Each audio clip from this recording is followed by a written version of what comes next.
What's up, y'all? This is your boy Brandon Hot Sauce Glover. Again, I heard with Joker Jam TV, and I'm with the legendary, beautiful, wonderful, Coco Brown. My big sister, I love her! She is, I'm so glad that she is here. Coco, baby, thank you for coming out to Chicago and being part of the Joker Jam. Just, you are glowing, you are amazing. Just, oh, God, I'm so happy for you. Oh, thank you, baby. Thank you for having me. You know anything for you. So I gotta ask you this, man. You're doing movies now. Yeah. The real movies now.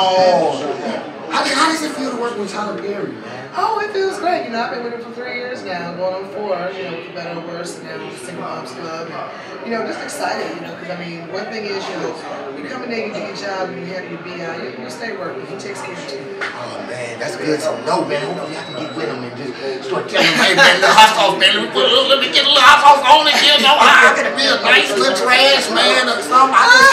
Let me just get my little issue off. Okay. Yeah, but no, Coco, you're doing commercials, you with Flo now, your husband trying to catch something he ain't supposed to be catching. Those who don't know that, this is the lady that say, Flo, did you get my husband this? This is who this is. A lot of people don't know that. This is, we right here, no. Yep, that's me. That's you. Where's Flo? Oh, man. So what would you say? Okay, I know, now this is one thing I do know. As a female comic, okay, and as a being a comedian and making that transformation in acting, I know it's very hard for a female comic in the comedy scene. What could you say to other female comics that are up and coming in this game that are trying to be Coco Browns out there? You know your path. For me, you know, I was a comic for a while. I was headlining, and I moved to LA. I was going to be an actress. That's what I went to LA for. I didn't go to LA to be an actress. I mean, to be a comic. I went to be an actress. So when I got to LA, I just totally, you know, honed my craft and made sure that opportunities came up. I was ready. And I mean, if you just want to be a comic for the rest of your life, just know that it is a very sexist and chauvinistic business, and they're going to test you every chance they get. I mean, you know, you would think, you know, maybe at my level they would stop testing me, but please, I still have someone who's trying to pay me in penis. I mean, it's just pay me in peanuts. It just is what it is. But you know, real talk, you know, you got to keep your integrity, stay on your feet. You can make it in this business without getting on your knees and your back.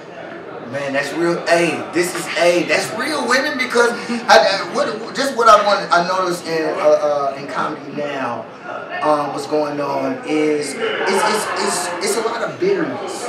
What's going on outside of just not the female comedy, just comedy period. People feeling like they're not at where they're supposed to be at in life and things like that. What would you say to somebody who is a bitter comic or a bitter person? Well, just understand the evolution of stand-up right now, especially black stand-up. The levels that we used to have to go through to be in this game is over. You know, when I came in this game 17 years ago, you know, you had to pay dues. You had levels to this. Okay, you started as an open micer, then you went to an MC, then you became a feature, then you became a headliner. Now it's the age of, if I got 1 million hits on YouTube, I can now get booked and get the same amount of money as a comic who's been doing it for 20 years. And unfortunately, they can't deliver because they have no material. But people are going to pay to see that regardless because they got 1 million hits. You know, just keep your wits about you. Know that this is a hustle. It is a grind. And the thing is, you have to have multiple lanes. You can't put all your eggs in one basket. I mean, I'm not just a stand-up comic, you know, I'm an actress, I'm a writer, I'm producing projects now. You've got to wear many hats to stay relevant, and you know, take all your eggs out that one basket and maybe you won't be so bitter. That is real talk. That is so cool. That's my big sister.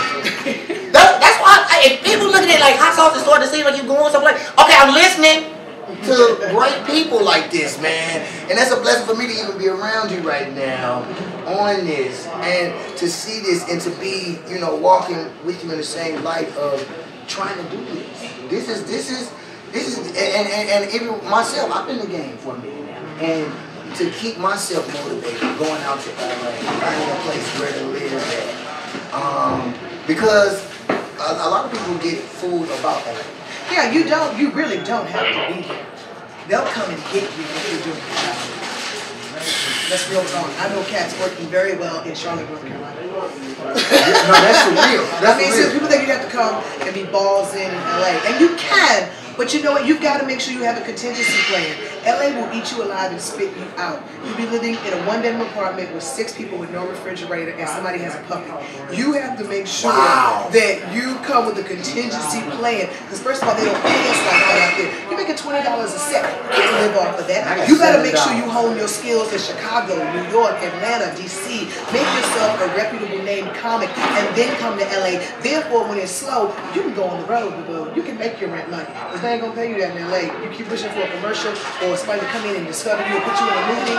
That's great, but it's far and few between. You better make sure you got another contingency plan. Okay?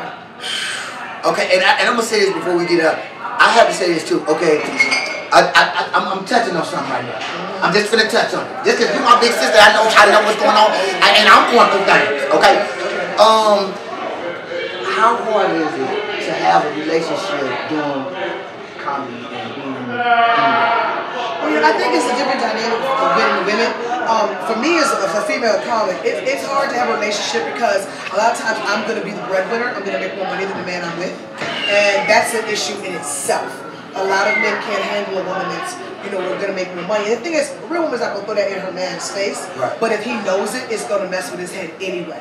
And then you're going to have the ones, there's male gold diggers as well, who are going to get with a chick and think she should take care of him because she is the breadwinner. She does make more money. It takes a very secure man to come to me. Because if you've heard my set, honey, I was raised by pimps. So, I got game. Oh, yes, you got game. You can't come to me with just some okie doke. And it's a very strong, secure man because I already know what you're going to say. I got game. But at the same token, I know how to be a woman. I know how to let you think you're getting over. Right. I know how to stroke your ego. Right. I hear men, for instance, y'all keep choosing these chicks that don't understand you're married to this comedy first.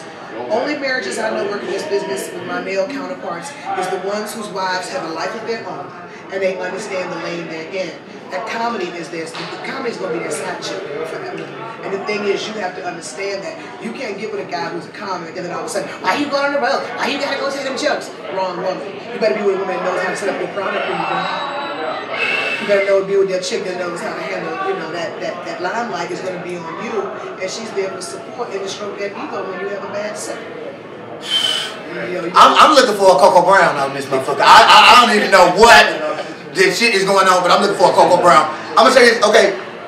So what is, if I'm a man out here and I'm looking at Coco Brown, I want Coco Brown, what would I need to do? There's 3 things what I would need to have to be with Coco Brown. Your character needs to be right, your pockets need to be right, and you need a clean house. Don't come in with a bunch of baggage, because I ain't no checking. You heard what it is. This is Coco Brown, Single Moms Club, Coco Brown. I'm out here, hot sauce. This is Joker Jam TV. This was amazing. The Alhambra looking at us like they want us to cut off. Cut off! We love you. Peace out.